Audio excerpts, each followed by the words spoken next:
Right.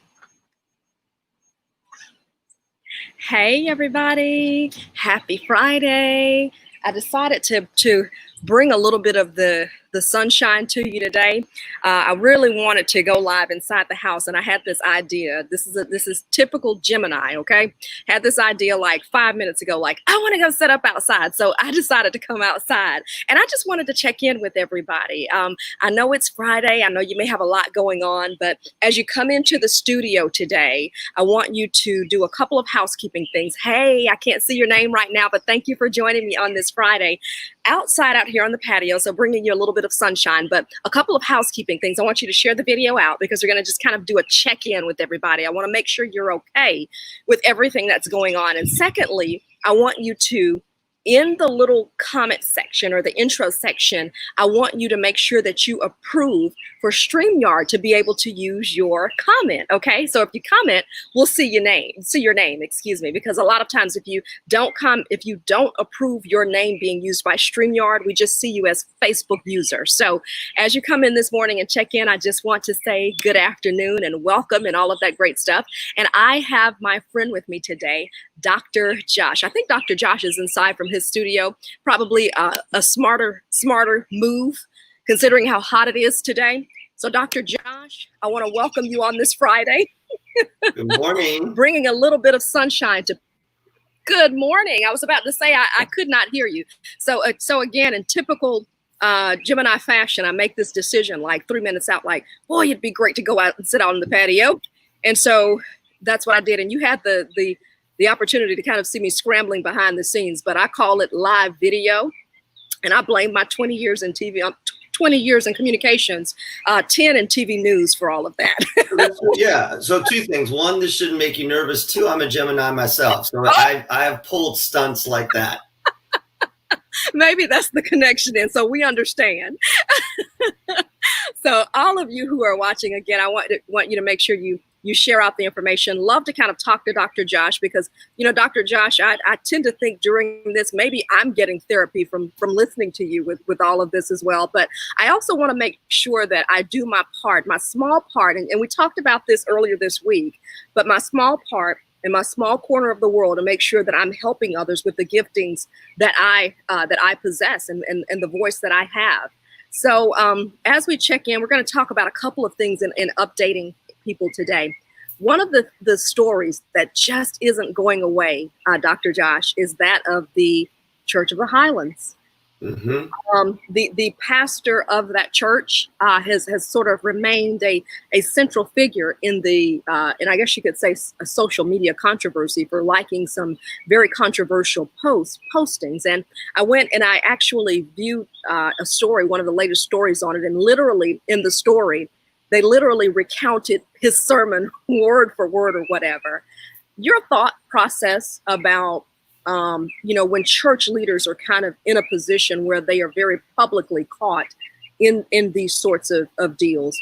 Do you think it damages the church? Do you think it damages the pastoral position? Your thoughts on that? Well, you know, it's not, I guess, sadly, it's not a new headline, right? And it's something that we do see. And I think that in a broader context, it does two things. One, it makes us all ask the question, what do we hold or how do we hold our leaders accountable? What are the standards? Yes. And that's a personal decision. And that's a personal decision for each person. What is okay with me? What is not okay with me? That's number one. Mm-hmm. Number two, when you talk about the organization, and it can be a religious organization, but this applies to all organizations and leaders. I know we tend to hold religious ones slightly differently, but they're still organizations with leaders. The second question that you asked about what does this do to the church? Yes, it may put a dent, if you will, or damage in some cases to the reputation of the organization. But as you know, coming from public relations, the question remains, is the organization as a whole solid, ethical, doing good things? And so that you're faced really with two decisions. What do I think of the leader?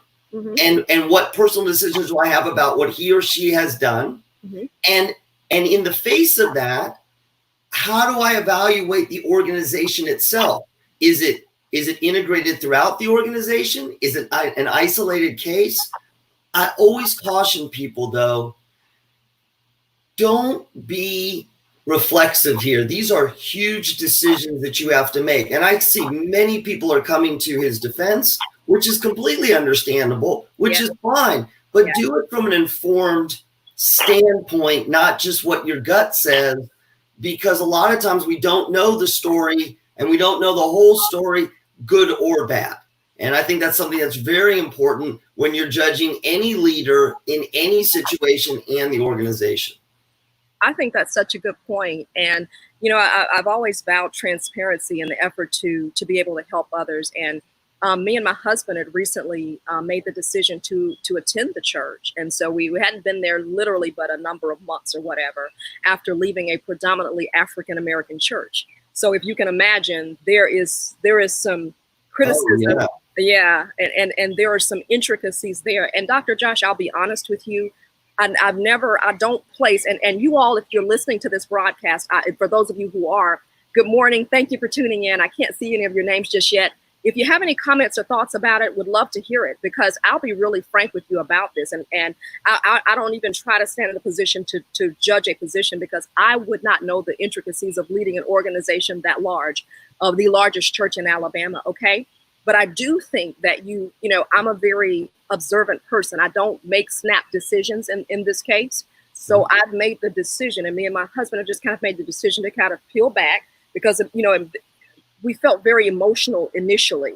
Right. I think wisdom says pull back and let's see as a whole, and let's kind of study as a whole, because in my opinion, when you are faced with something like this, it's not just important what you do in the immediacy of it, but as you kind of watch on down the line to see, okay, will there be adjustments that are made? Will there be other sensitivities or guidelines that are going to be placed in place inside the organization? So that's part of what I'm doing. I think it's the observing part. The second part of it is also just kind of doing a self-search and just seeing how strongly I feel about this, about, where my values align with the pastors. And like I said, I want you all to comment. And Dr. Josh, you can go ahead with your comment. I was just going to say, this is also a time to ask questions. Yeah. Now, whether you get answers or not, and again, I'm not using this particular case about whether you get answers, but I think a lot of times people say what you said, which is, I'm going to take a step back and see, which is great. But if I am the leader of an organization, and sadly, we don't see this in other organizations, but if I'm a leader and I've done something, some sort of transgression, and I've come out publicly and I've said it's a transgression, and I apologize for it, my next thing should be, within reason, to make myself open to answering questions from my constituents, my congregation. And again, this is not an interrogation, but as part of the congregation, or if I was a leader of a business, as my employees, I should be able to make myself willing to answer their questions. And I say that because that shows your credibility as a leader. And, whether you're a religious leader or a business leader, you're still a leader, and you will make mistakes. And the people that have faith in you should be able to have their questions answered within reason. And I think that ultimately, if you don't do that, if you don't make yourself available, and if you don't ask the questions and you don't make yourself available, then what we do is we tell ourselves stories about what happened or didn't happen. And that's not authentic or wholehearted. And we never get to a true place of conclusion. I love that, because I think, listening to a leadership CD by Andy Stanley, he talks about the fact that leaders are going to make mistakes. It's not an issue about whether or not a mistake was made. Okay, it's not an issue about whether or not you like to post. I mean, I've been in a public position in terms of working at a TV station or working as a spokesperson. You say the wrong thing sometimes, you do the wrong thing sometimes, you print the wrong thing sometimes, okay? The issue is owning up to it. And I love what you said about this whole, whether it's Church of the Highlands any ministry, any leadership organization. It's the fact that people want to know that you're going to own up to it and that you're open to whether it's to answer their questions, calm their fears, or whatever. And I think the challenge sometimes is when you're in something that's so heated, it's like, oh, I don't want to put myself out there because I don't quite know what I'm going to get. Yes. You know what I mean? But I think it shows the followers or the people who are looking up to you or who are wanting to continue to be in alignment with you. I think it shows them that, you know what, I'm facing it, but also you matter to me. And I think at the end of the day, you being a clinical psychologist, you probably have a whole list of videos and information about the fact of in relationship, Dr. Josh, people just want to know that they matter and that That's right.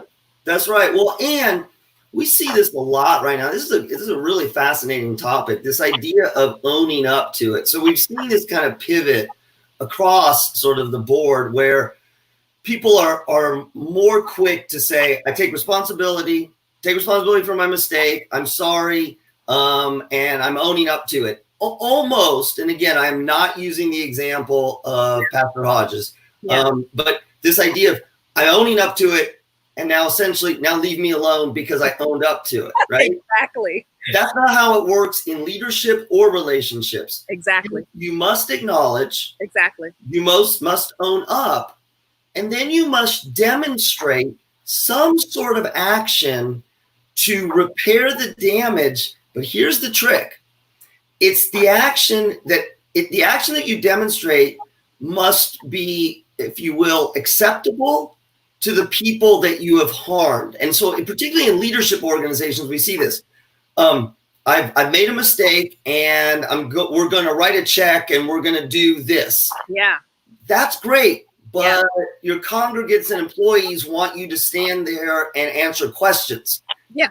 That's the more important one, not just what you've decided you're going to do. I love this discussion. And listen, let me make it very clear. Again, I am not in the position of that pastor, neither Dr. Josh nor I, okay? But this is what we do as life coaches, as a clinical psychologist. Yeah. This is what we do. We understand and we try to look at human behavior and understand what puts people in the best position to win in situations like this. So I don't offer a criticism of Pastor Chris Hodges. I am offering an observation, and I do think that's fair. I have a comment here from Marcus Jefferson, who's my husband. He says, yes, explain why when you're exposed, you go to the Black pastors to intervene on behalf of the Black congregation. Why doesn't Pastor Hodges come among his Black congregation personally? Woo! Some African Americans have asked that, and Dr. Josh, I wonder if that was in the back of your mind as you were responding earlier. Well, that's exactly. I mean, particularly Keisha, if they've asked. See, this is and look, you have to do it within reason. Yeah. But something like this, like Marcus has asked, that is a reasonable thing. Particularly, I keep saying this as a religious organization, but it's really not. If you had a group of employees or you had a group of congregants, and they said, "Wow, what you did." You've owned up to it, but it really hurt us specifically because it's unique to a group of employees or congregants. Would you come talk to us? Yeah. We want to talk. I would, if I was advising a leader, I'd say, look, it's going to be uncomfortable. Yes, they may ask you questions that either you can't answer or you won't answer. But what it shows is that you are not defending.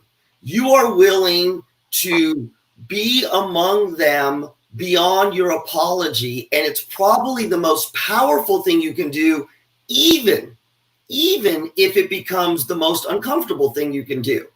And that to me is where you typically see leaders either willing to do it or the armor goes up and they say, I can't for these reasons. And that sometimes that in and of itself is a test.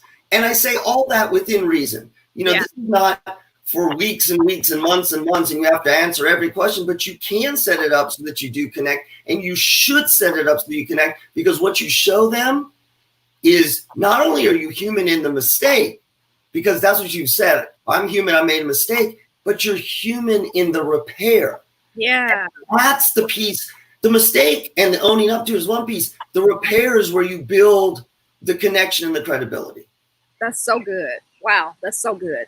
And I know the discussion about this will continue into the future, because like I'm watching all of the news articles, Dr. Josh, and they're like combing over his sermon. I watched the sermon on Sunday and they're just like, yeah, this is what he said. I'm thinking, oh gosh, you know, but again, as a public person and as a public relations person, you know, even though there is the controversy here temporarily, there's also a great opportunity on the other side of this as well. And my prayer and my thought process is that I pray that they use it as an opportunity, you know, moving forward too, as you mentioned, to repair. So want to move on now. I want to talk a little bit about COVID-19, because this is something that remains so near and dear to me.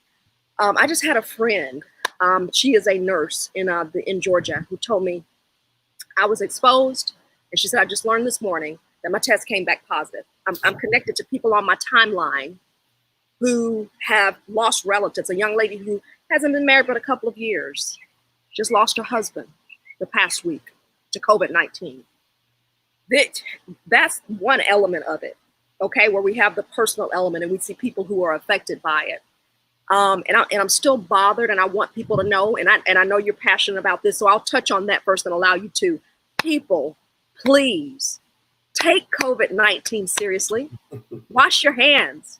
Wear your mask. Not difficult. Not difficult. I know you feel pretty passionate about it too. I am.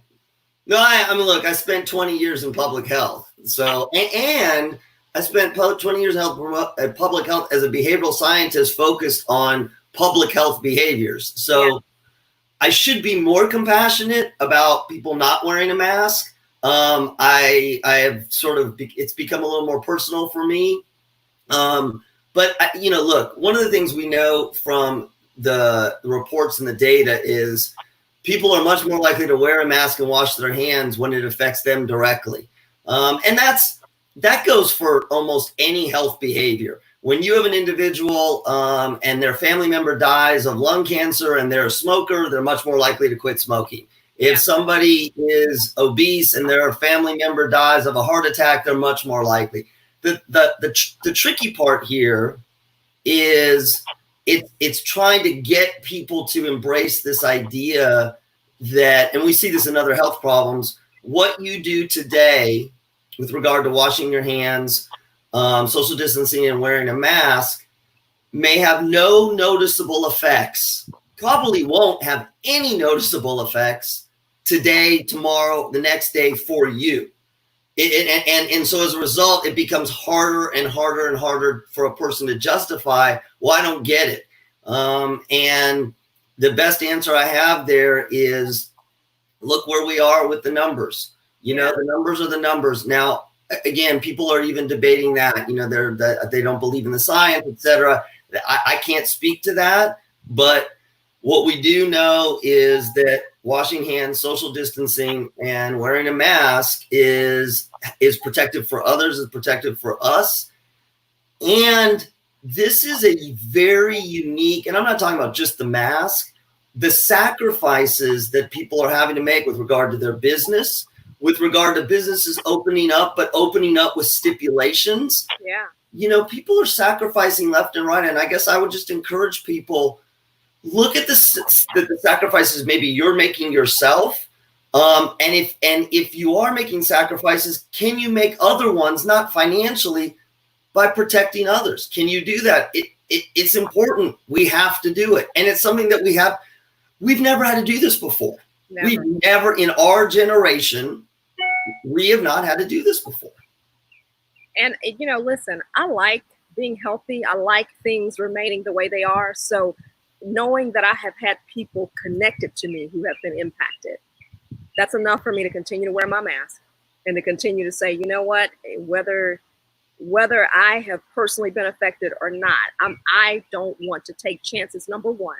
And number two, I like living my life as it currently is. I like being healthy and maintaining health. So you know what? If it's not like I'm having to wear a an astronaut suit, I'm not having to dress in 5 layers of clothing, but a simple mask, I can do that. So anyway, that's my opinion. I'll continue to do it. Good. People have their opinions and they have, they're free moral agents, so they can do what they want. But if it's something that's so simple that would protect my health, I'm going to continue to do it. Now, let's pivot to the other side of this, the side in terms of the long-lasting implications and effects of this with businesses being closed. Employers, I'm an entrepreneur now, so I don't know, and I don't even say that braggadociously. I just say it as far as, whoa, timing. I'm appreciative of certain timing decisions that I've made in my life. But people having to go back into the workplace and potentially, like I mentioned, my friend who was exposed because the hospital said, she's a nurse, so we understand the risk that goes with it, but the hospital said, oh, this person we tested him negative, came back, tested him again, test was positive. So the implications of people having to go to work and what this means for working around someone who may be affected. I had another family member who was also affected by that. So, and also I'm thinking school systems and parents having to make decisions. Okay. I don't have a child. I have fur babies, but if I had a child, I can promise you I would be spending this next month or two really learning what homeschooling means and getting together with a group of people and saying, hey, how can we homeschool and do this virtually? I'm being long-winded, but I'm just talking about. Well, I get you. Yeah, I mean, look, this is, we can connect this to some things we know about human behavior, yeah. but the circumstances themselves, as I said, are truly unique. So what are the things that we can connect to common human experiences? 1, uncertainty. 2, fear of illness and or death. Yeah.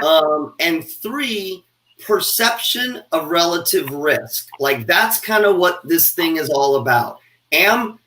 How bad is it? Am I going to get it? Am I likely to get it? And all that taking place in the situation that I'm in. So coming back to work, and I'm encouraging employers. I'm more than encouraging. I am strongly advising employers. We got to be over the top open in the communication around safety and people's individual concerns. The worst thing you can do as an employer is do the "you're lucky to have a job" kind of thing, because even those people who are coming back and want to come back, they are coming back very often with fears, questions. Yes. A lot of times fears are driven by lack of information. So what is the ventilation system? Do I need to sit by this person? I have someone at home who's high risk. Can I have an office space or a cubicle by myself?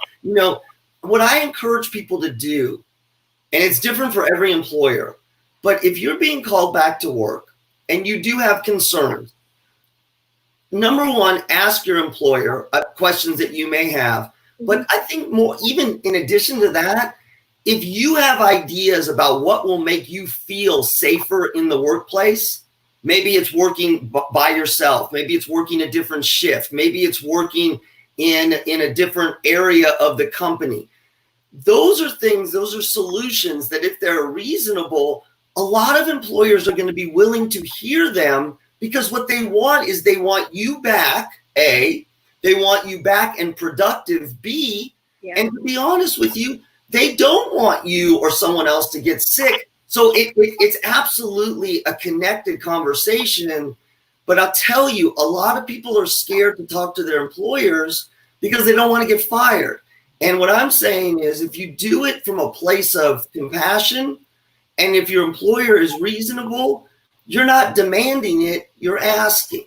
And that's ultimately how we're going to get through getting back to work. Oh, I love that, because you just helped some people right there. Basically what you're saying is, don't be afraid to have that conversation and advocate for yourself. It's not a demand. Mm-hmm. It's not a demand. It is an act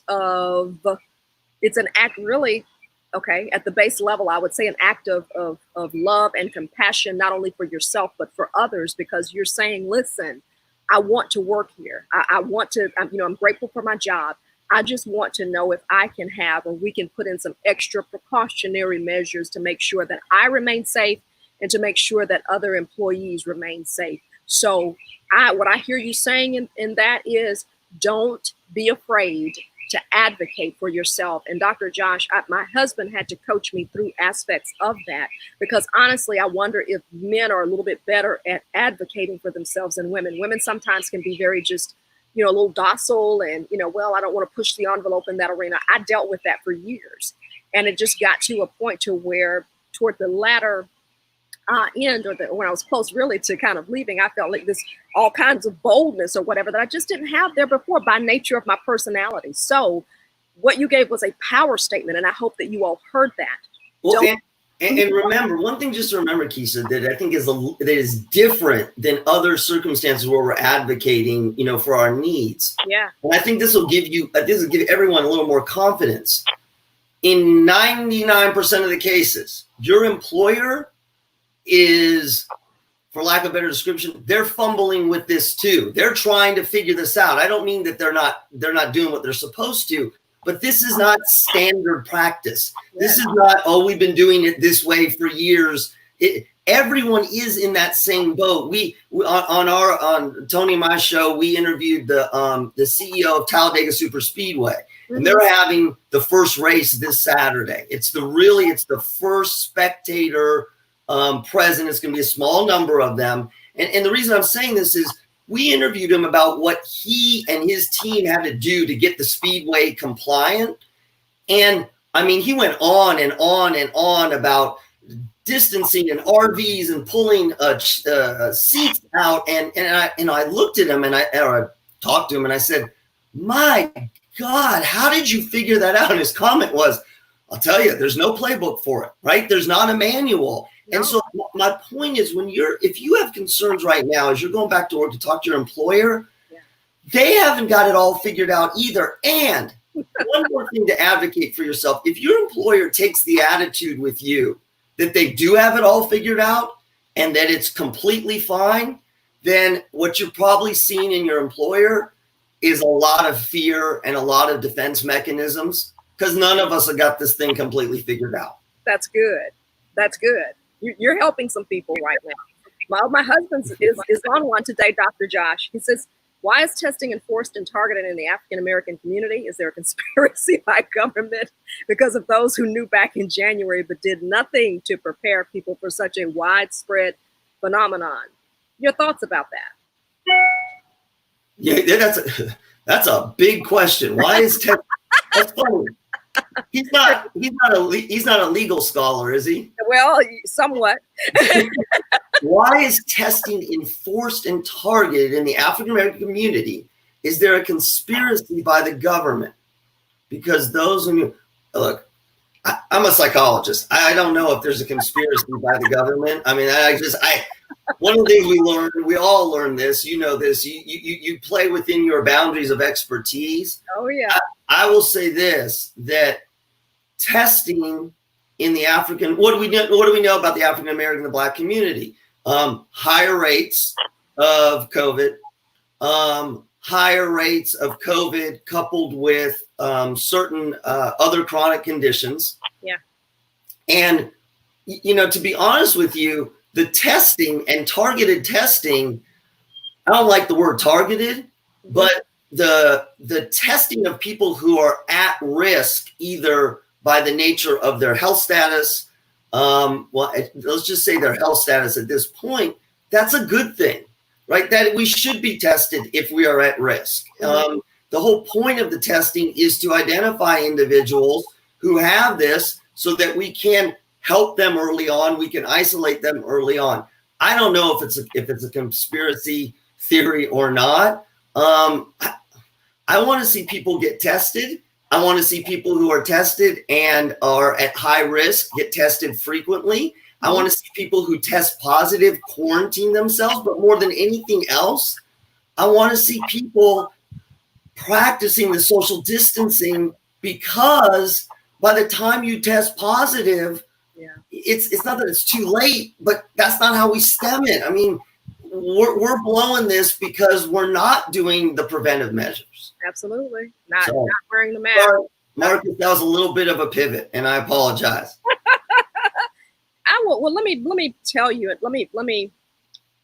There's a frustration in the African American community in terms of things like this. That when certain diseases or in the pandemic is no different, but that there are disproportionately higher rates, Right, disproportionately higher deaths. And it seems that when you have something of this nature, this community is we're going to see an increase in deaths. We're going to see an increase in cases. That's frustrating for some people. And on the part, so I'll tell you where that comment stemmed from. And then secondly, on the conspiracy part, when you understand that our government officials did know about this before the alarm, if you just kind of follow yes, the headlines and don't pay attention to just the political rhetoric, they knew about this. And by the time it got to us, there were some people who even said, hey, dang, I had symptoms of something that was crazy, but back in whatever, and I was wondering what that was. So that's the frustration, that there have been some things that have been bumbled from the leadership level of our country. yes. Well, and this is where, and then what's so fascinating as a scientist and someone coming out of academics, this is where science and politics clashed, have clashed, continue to clash, because the scientists are telling you, even back in January, what they're seeing. Here's what we're seeing. Here's what the epidemiologists are seeing. Here's what we're seeing in the labs. Here's what we're tracing. And they may put it out there. The leaders, political leaders, governmental leaders, etc., the scientists don't get to make the decisions unless they're in a position to make that decision, right?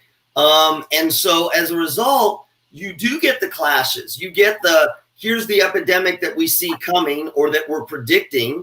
And you get people in government saying, I'm not buying your model, or I see your model. I see what the prediction is. I'm going to take that calculated risk in my position of leadership that we don't need to address this at the level you're suggesting right now. You see it in business all the time, right? Somebody comes forth and somebody says, as the leader, I'm not. And the sad thing is, if that was the way the discussion went, then they made the wrong decision.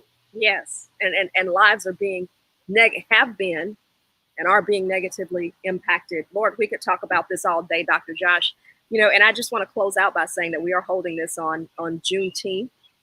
Yes. And, I'm seeing a resurgence, and I'm seeing a recognition. I'm seeing I guess resurgence is the word, a rekindling of Black pride. And listen, I'm not saying that to, obviously not to the exclusion of any other community, but I just have to mention that we are hosting this on Juneteenth. And I'm seeing people say, listen, we want to make sure that we express the support for our culture as well. Well, and let me say this, as somebody who is white, and we've had this conversation. I had this conversation with my family. I had this conversation with Tony Curry, my radio partner.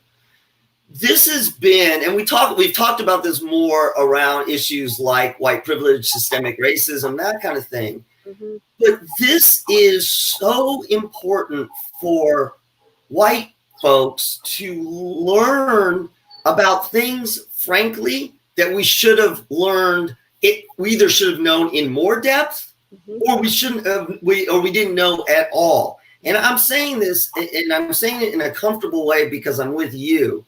This is something that it's a signal to us who are white that, wow, we didn't know. I'm not going to get into all, but all the brand names that are being changed now. There's a lot of information that we didn't know that our friends in the Black community did know, or maybe some didn't, but did know. And from that standpoint, we are learning.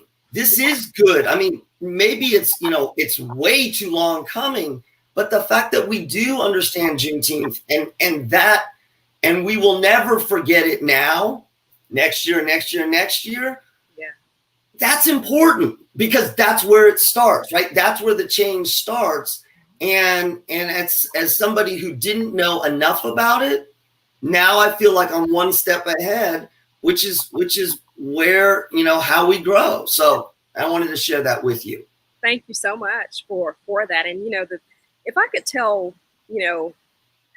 members of any other community anything, by expressing a pride and expressing a remembrance and a celebrating of your own community, that does not negate, you Right. understand, any other community. I think sometimes people feel intimidated or threatened, even by the whole idea of Black pride or whatever. That does not negate any other community. In fact, it's welcomed, in other communities. And I think that's the beauty of what we have to offer here in the country, our different cultural backgrounds and everything. And I think it makes us much more rich. And I saw us leaning toward this when I was in corporate America, leaning toward diversity. So this is, as I can see it now, this has long been building, Dr. Josh, because I saw the tide turning in the past 5 years. Like, okay, we need to celebrate diversity. Okay, we need to make sure we have an awareness of the fact that we are many different cultures represented here in corporate America or at this entity. So that's the only thing I would say. There's some things that are absolutely long overdue, but again, recognizing, honoring your culture and honoring your heritage. It doesn't mean that you're negating anything else. It just means that you're standing up and saying, I am proud to be who I am, because guess what? We can't change it.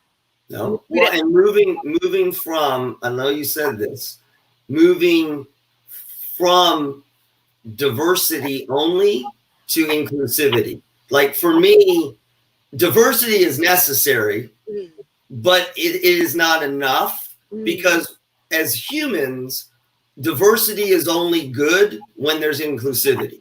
That's good. Right. So I think, and we're, as you know, from corporate America, we're struggling with that one too. Oh, yeah.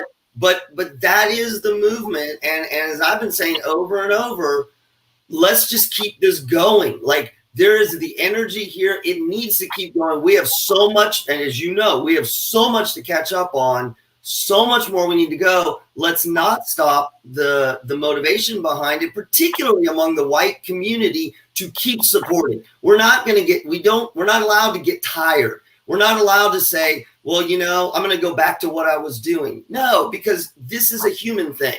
This is not just a Black thing. This is a human thing that we have to support, and we have to be as energetic and engaged, because this talks about our future as well. And so anyway.